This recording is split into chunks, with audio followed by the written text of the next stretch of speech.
ഗുരുതരമായ അച്ചടക്ക ലംഘനം നടത്തിയ എറണാകുളത്തെ 2 വിമത വൈദികർ പുറത്താകും.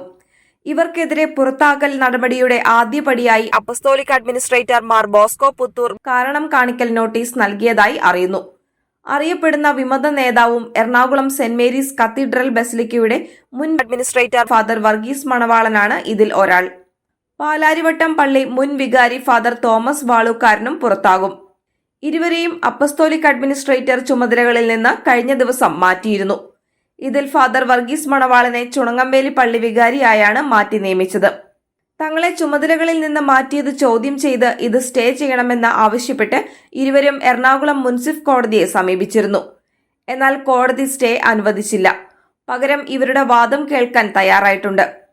കാനൻ നിയമപ്രകാരം മെത്രാന്റെ ഉത്തരവിനെതിരെ കോടതിയെ സമീപിക്കാൻ വൈദികന് അനുവാദമില്ല. ഈ ഗുരുതരമായ അച്ചടക്ക ലംഘനത്തിനാണ് നോട്ടീസ് എന്നറിയുന്നു.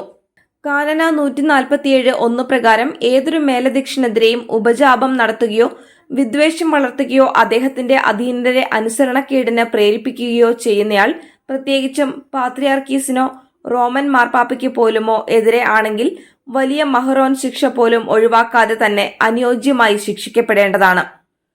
കാനോന 147(2) പ്രകാരം ശുശ്രൂഷയുടെയോ തെരഞ്ഞെടുപ്പിന്റെയോ സഭാപര അധികാരത്തിന്റെയോ സ്വാതന്ത്ര്യമോ സഭയുടെ ഭൗതിക വസ്തുക്കളുടെ നിയമാനുസൃത ഉപയോഗമോ തടസ്സപ്പെടുത്തുകയോ സമ്മതിദായകനെയോ അധികാരമോ ശുശ്രൂഷയോ വിനിയോഗിക്കുന്ന ഒരുവനെയോ ഭീഷണിപ്പെടുത്തുകയോ ചെയ്യുന്ന വ്യക്തി അനുയോജ്യമായി ശിക്ഷിക്കപ്പെടേണ്ടതാണ്. ഈ വകുപ്പുകൾ പ്രകാരമായിരിക്കും വൈദികർക്കെതിരെ നടപടിയെന്നാണ് സൂചന.